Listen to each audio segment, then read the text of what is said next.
nahatulan ng dayuhang walang alam.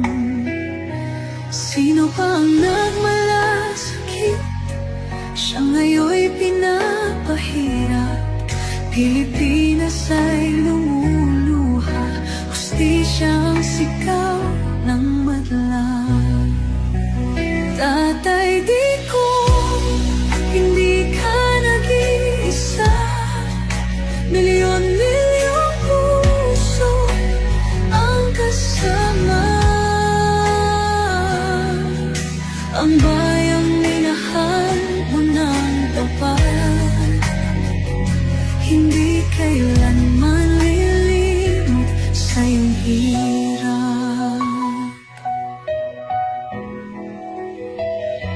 Ilang taon mong isinakripisyo, kapayapaan, kaunlaran para sa Pilipino. Ngunit ngayon'y dinadala sa dayo